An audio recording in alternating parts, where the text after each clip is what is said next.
History. Ciao,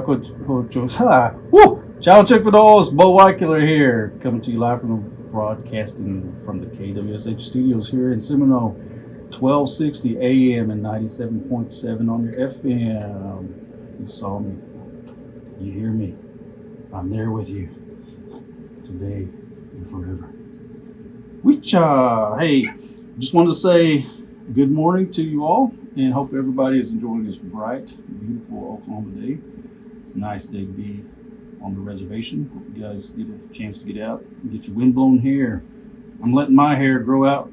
Dennis is laughing at it because it sure looks good, but this headphones is helping me out and keeping it down because it was wild. It made me look like Larry Factor without a hat. Man, it was pretty wild, but it's getting longer. You see it on the playback. It's getting there. 22 years going bald in the military. Finally getting that hair back. Boy, be like them Vamusa days, going up and shaking that hair. Look like Farrah Fawcett. But we just wanted to say hello and hope that everything's going well. If it's not, just stay positive. Stay positive. Everything's going to be all right. We're lifting you up from here. Today, we have a guest with us today. He's a new addition to the Seminole Nation crew. We have Dr. Randy Smith.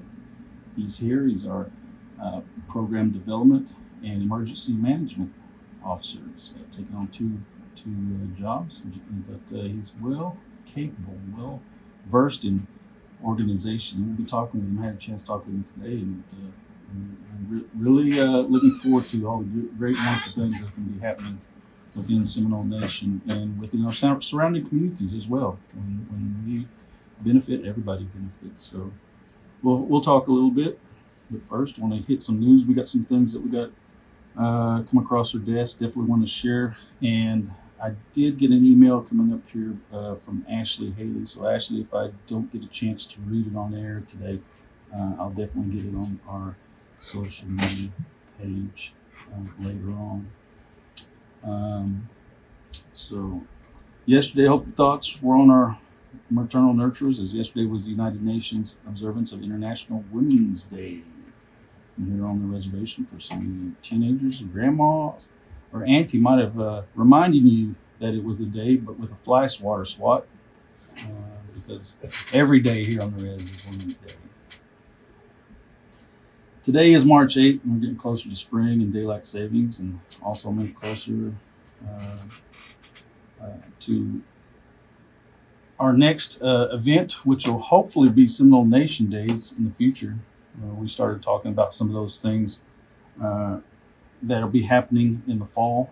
So hopefully we'll be able to get through this. I did notice on the news today that the CDC guidelines were starting to change in a favorable fashion. So we'll just keep monitoring that and seeing how things go. But I'm looking forward to Seminole Nation Days when we get back into it and share and eat and have a good time. So just keep looking for that.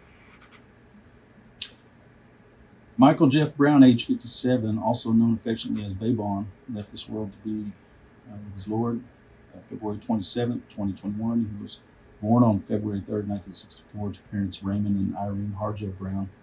Babon loved being around his family and friends, and he was a good listener and loved to joke around with everybody. He was one who always remembered birthdays, loved to send cards to his family and friends on holidays and special occasions.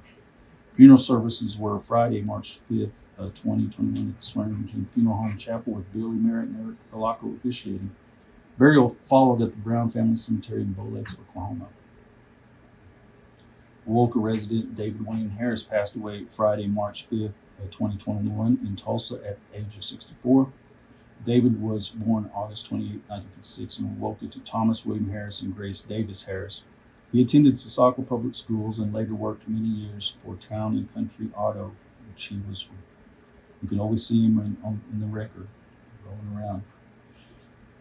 Wake service will be today at 5 to 7 p.m. at Stout Phillips Funeral Home. Funeral service will be 1 p.m. Wednesday, March 10th, 2021 at New Life Church in Woka, and burial to follow at Oakwood Cemetery. Our condolences to all families, and at this time we honor all with a moment of silence.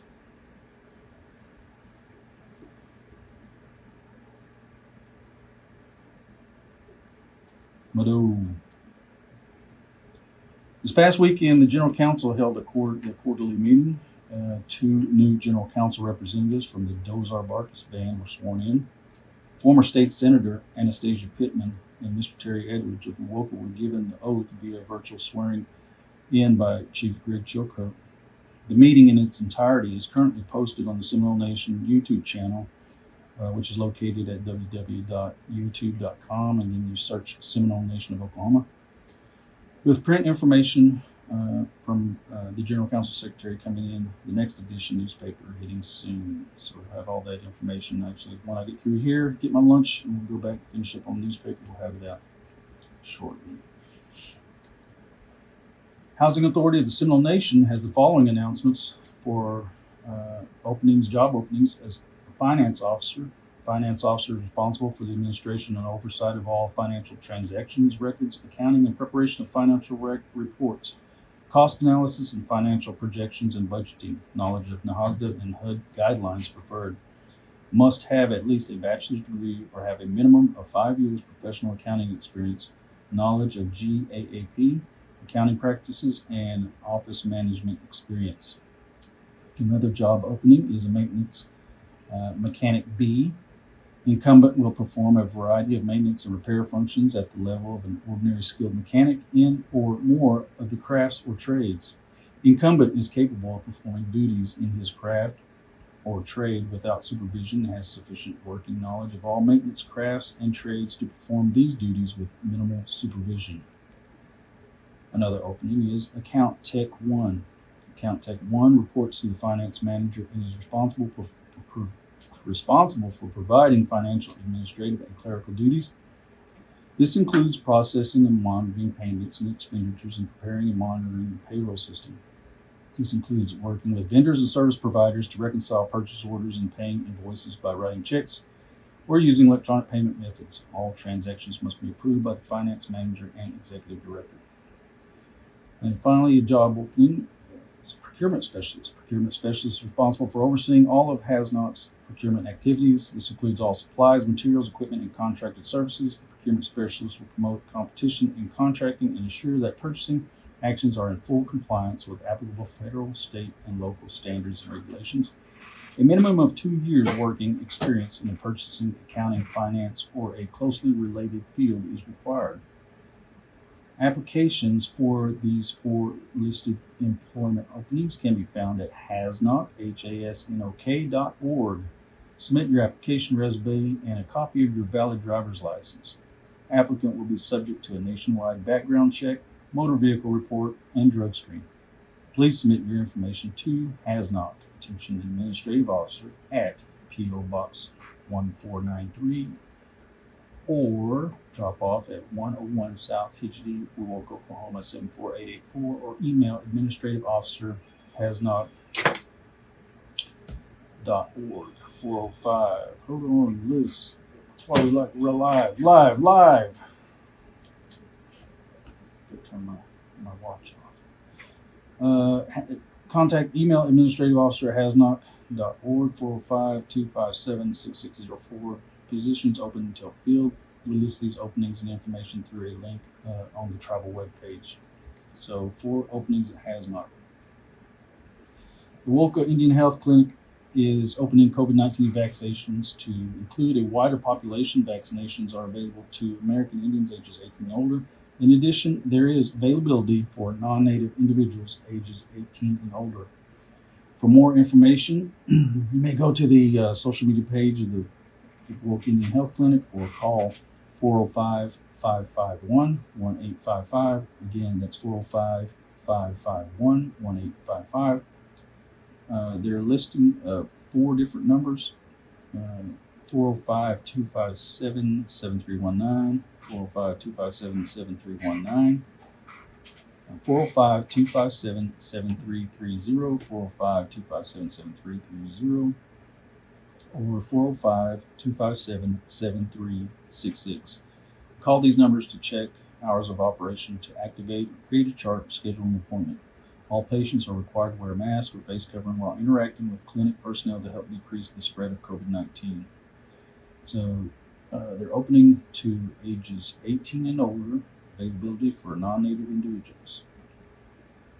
Big shout out to the Class B Varna men's team. The Whippets are state champions for 2021. Congratulations on that overtime win. This Thursday at 4 p.m., the Wowoka Tigers play in the Big House as the first round of the Class 2A tournament action begins. So tune in to KWSH as there will be a broadcast at that time. Happy birthday shout-outs to Kinder Carjo, Jared McIntosh, Keith Mohawk Billy, Dominic Coker, April Harjo, Roger Cornell, Eric Bailey, Isis T. Harjo, Siobhan Cornell, Jessica Fitzgerald Preston, Sonia Brock, Walter Hill, Michael Cooper, Katie Galen Greenwald, Megan Burgess, Miss Carrie Isaacs, best cook in Seminole County, Gregory Don Votal, Patrick Harjo, Cameron Lindy, Marcus Martin, and Bobby Hansinger, returns to Big 6-1. Happy birthday to you all. And a big congratulations for Seminole State College students, Business and Education Divisions, Io Jones of Shawnee, and Health Science Divisions, Sierra Springer of Shawnee, for being selected as Students of the Month for February. Each academic division selected one student to honor based on work ethic, academic standing, and campus involvement. Students were awarded a certificate from the Academic Affairs Office, a gift certificate to use at the Student Union Grill, and a special parking pass allowing them access to park in any spot on campus for a month. Well done, Io and Sierra, Students of the Month at Seminole State College. And that food gift certificate, that's enough, but then you get that parking. That's even better. You get that parking spot, and you're good to go. Well, let me go ahead and introduce everyone to Dr. Randy Smith, our guest today. Again, we've had some talks earlier, came by the before the station opening. And, we just had a good travel of thought. Dr. Smith is taking the reins as the Seminole Nation's new emergency management and program development. Choctaw Nation member, academic work with Montana State University Bozeman, right, and got University of Maryland, Baltimore County, and Touro University, where you obtained a PhD in higher education leadership philosophy. Correct. And recently, CEO of this Rural Community College Alliance. Again, Yakoke for making the trip here and sitting in with us. Great to be here. And welcome to the studio. Thank you. Tell us a little bit about yourself, Trent. Well, it's good to be with you, Bo, and looking forward to some time with you today, and glad to be here and introduce myself to everybody. I am a member of the Choctaw Nation of Oklahoma, and looking forward to assisting the Seminole Nation, however, with a couple of things, and that includes both program development and emergency management as well. I bring a little bit of background in both of those areas. We're going into storm season now, and so a lot of the employees have already been getting some of the notices and tips from me as we kind of prepare for storm season. And we live in central Oklahoma, and it's a time when we have to be prepared and be ready. And so we want to be a resource for everyone in the area to make sure that we're prepared for any event, emergency, disaster.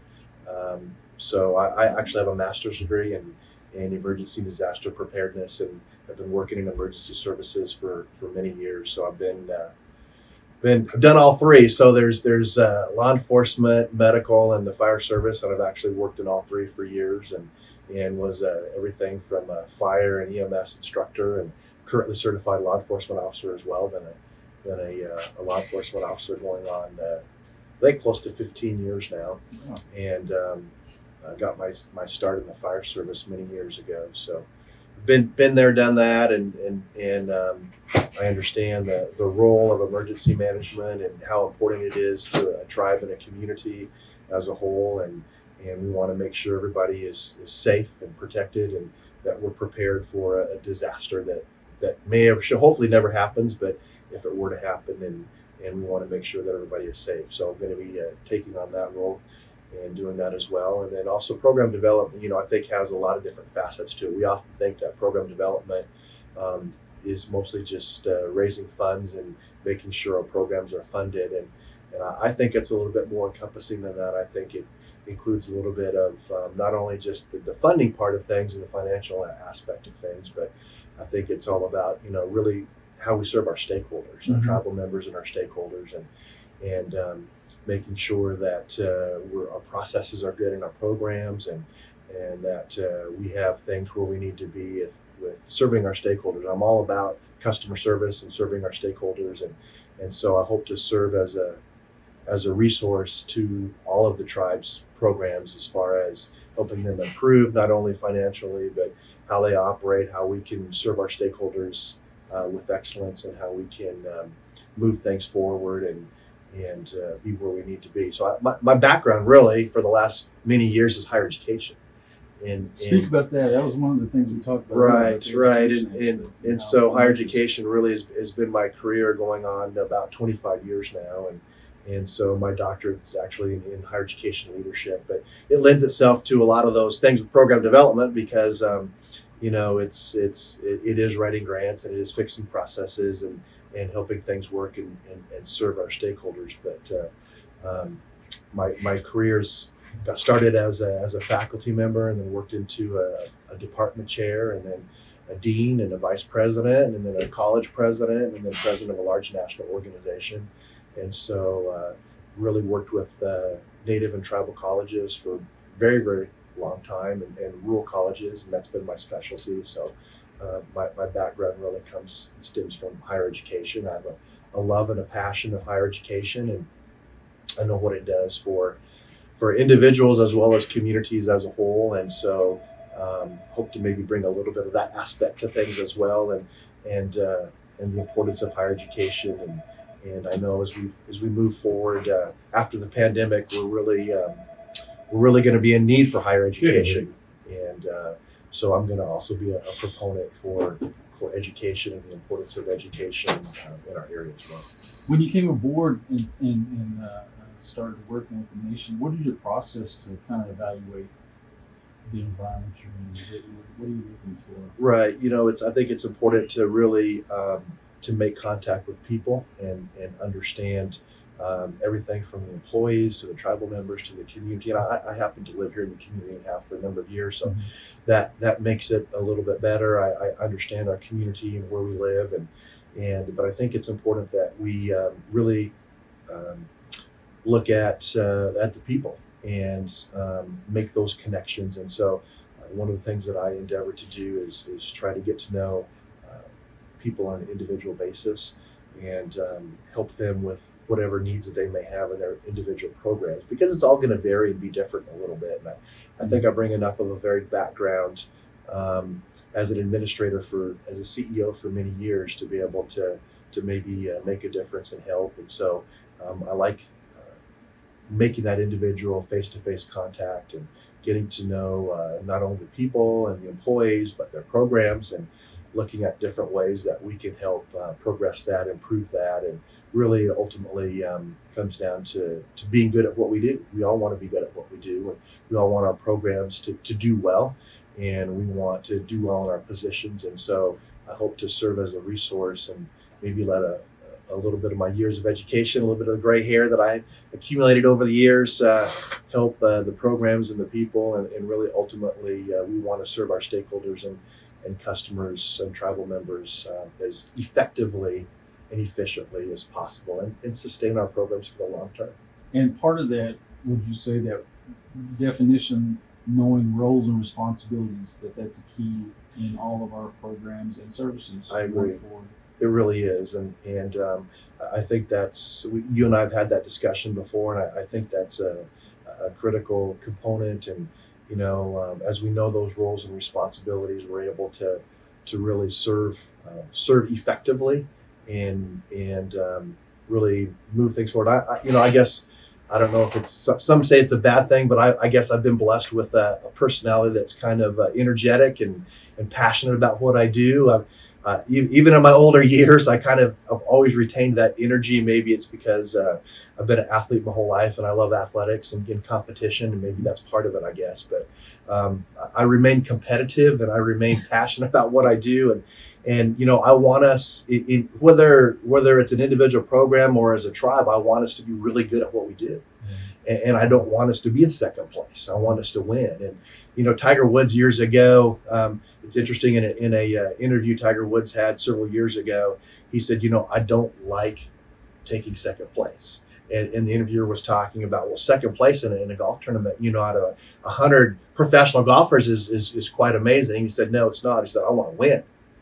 And, I guess that's kind of been my attitude over the years too, is I want to win. I want us to be really good at what we do. And that comes to whether I want us to be really prepared for a disaster or an emergency situation, or I want us to be really good in the processes we do in our office. Mm-hmm.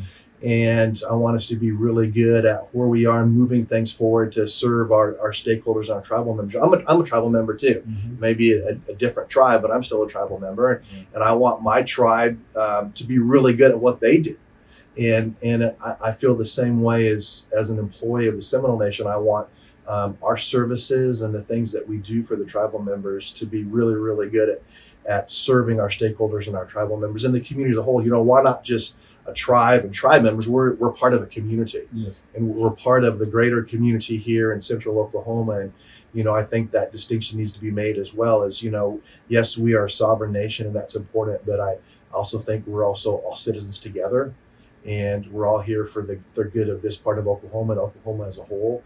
And so as the Seminole Nation progresses and grows and improves and becomes better at serving its tribal members, we all benefit from that.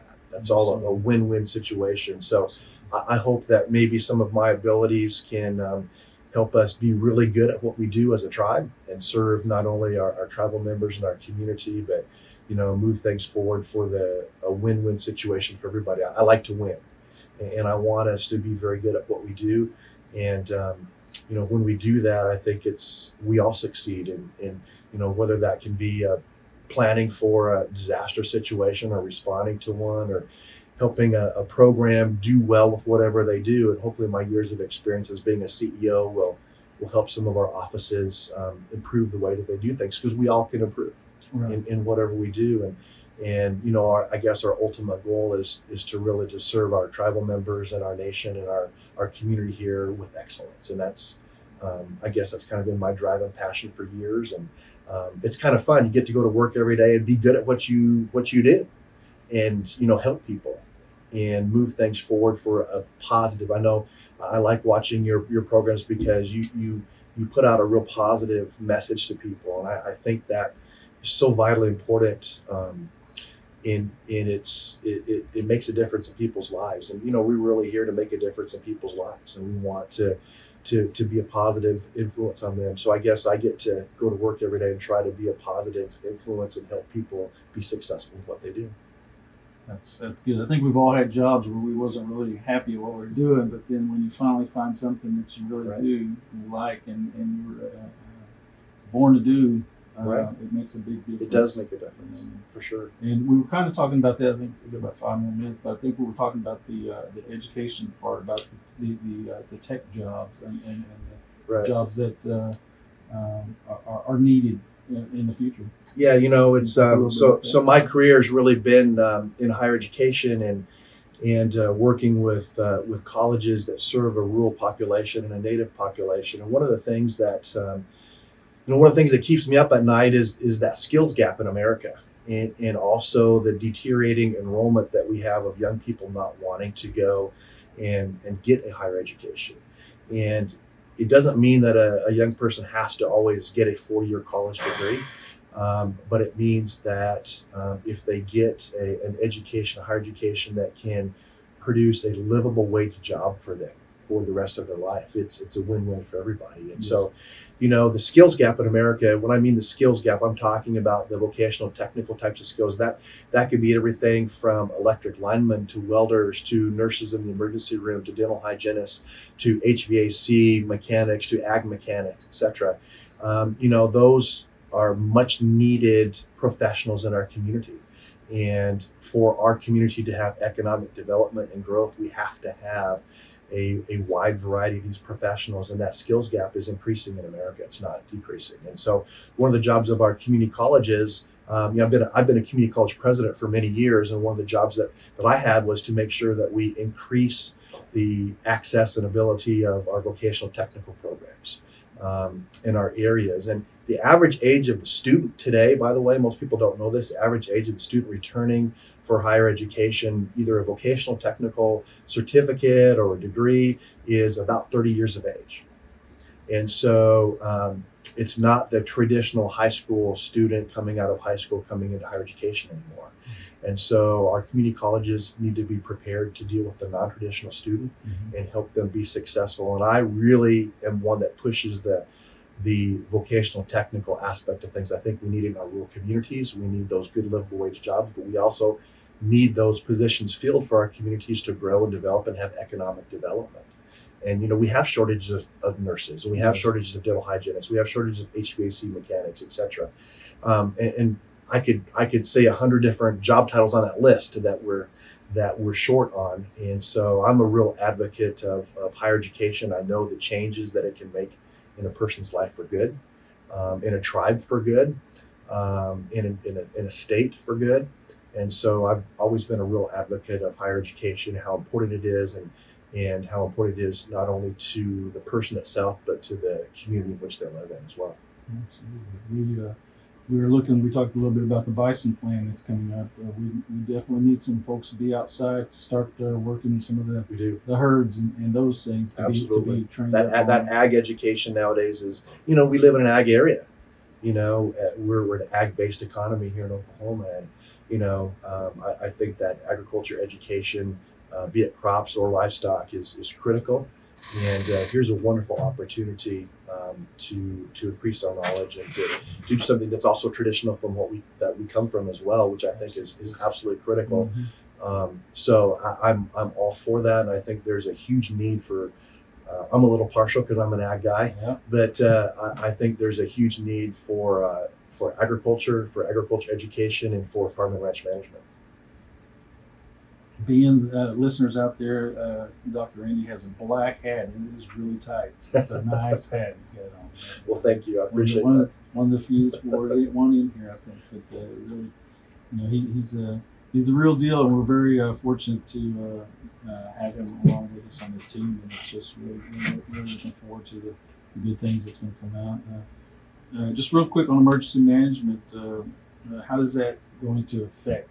What are you going to bring to the nation? Well, I think we haven't had someone in that position for a while, and the chief realized that, and so he and I discussed that, and I'm going to try to not only, I think, bring some funding to that position, but really start getting some resources available to us, and also educating first really the employees, I think, of the nation first, and then maybe carry that on out to the tribal members on being prepared and ready. We just don't know when a disaster or emergency is going to hit. We don't know that. And, I wish we were more prepared for this cold spell that we had recently. That was a fairly big disaster throughout all of Oklahoma. But now we're getting prepared for everything from, we have a red flag warning coming up this week. We have wildfire season starting that can impact all of us, especially here in rural Oklahoma. Sometimes we don't stop and think about wildfires that can impact us, that can really impact all of us. And then we have storm season that's coming up. And so we need to prepare for that. And then we also need to be prepared as employees in our workplace for emergency situations and how we deal with that. So I think I'm going to really look at plans and planning and trying to provide some resources for the nation and getting us more prepared for disasters and emergency situations. So when, as an example, when the cold spell hit last time, we would be more prepared and able to serve a wider group of folks when those kinds of things hit. So, it's you can never be too safe, and we want people to be safe and prepared and protected. And I've done that for many years. And before my college president's days, I actually worked in the fire service and directed a large EMS organization. And so I've been there, done that. I've responded to those emergencies. I've been part of emergencies on the ground, and I hope that I can bring some knowledge and expertise to that area and help us be prepared for those, because we just don't know when they're going to happen. They will happen. Yes. So we have to be prepared and have those resources necessary. And I think we'll start with the employees and then try to then get that out to the tribal members and help everybody be more prepared for those situations as they arise. Your energy transference on me, I'm wide awake right now. That's great. Dr. I'm Great, wide awake. great. And so I'm really looking forward to seeing great wonderful things. We're all going to work together to make this nation even more better. Appreciate it. So appreciate it. What's your plans for the week? What do you do for fun? Well, for fun, as you can tell, I've got a lot of energy, so I like to be pretty active. So I'm a rancher still, so I like to get on my horse, and that's probably my relaxing time as well. And I enjoy that. One of the things I used to do, I'm not actively affiliated right now, but I was a police officer for going on 15 years. And my Saturday nights, I used to be a police officer in the community. I donate a shift a week. Doing that, I used to be a volunteer firefighter for years as well. But still certified, just haven't done any of those for the last few months. But I'm enjoying. My daughter's out at school now, Yeah, and give a shout out to her. yeah, she's a student athlete now up at Northwestern, and so kind of a empty nester at the house. So I'm enjoying being able to golf a little bit more. Enjoy that. So you can't laugh at Mike. If you're at the We Woke golf course, you can't laugh at me too. But I'm going to be pretty good by the end of this year. But Okay. I've got a little bit more time to practice. All right. So enjoy golfing and working with my cattle and the horses and all kinds of sports. And so I also am a basketball coach and enjoy anything that has to do with sports and athletics. And so try to stay busy doing that. And then maybe once in a while just relax and enjoy a game on TV. Thank you. March Madness coming up pretty soon Yes, too. it See? is. So that's Yes, it is. a fun time. So after Selection Sunday, it's going to be a fun day. So for all you basketball fans out there, it's coming up. Who do you got? I think Gonzaga. That's going to be my pick in Baylor. So that's kind of the two consensus picks. But I have to admit, I'm an OSU Cowboys fan. So we'll see how the Cowboys do this year too. Dennis has got the biggest smile inside right now. All right. Well, Dr. Randy, thank you for coming by. Appreciate it, We'll Bo. see Good to be you here at with the you. complex, and we'll be talking with you, checking in with you time. And folks can reach out. We're a resource, so feel free to reach out and if there's any emergency management questions or if there's any issues that folks have that I could help them with on policy or with any types of issues on processes or things in our offices as well, to let me know, and I'm here to help and assist, and we'll gladly do so. Absolutely. We'll have his page on the website up as soon as we can. Again, thanks, Dr. Smith, for coming by. This concludes another edition of the Seminole Nation radio program. Ashley, I will get your information to Dennis tomorrow morning to read from 8:30 to 9:30 on radio, 8:30, 9:30 on radio. So a mask is better than ventilator, home is better than ICU, prevention is better than cure. It's not perfect, it's cure. Good to one another, think positive, things will be all right. And to each other, please.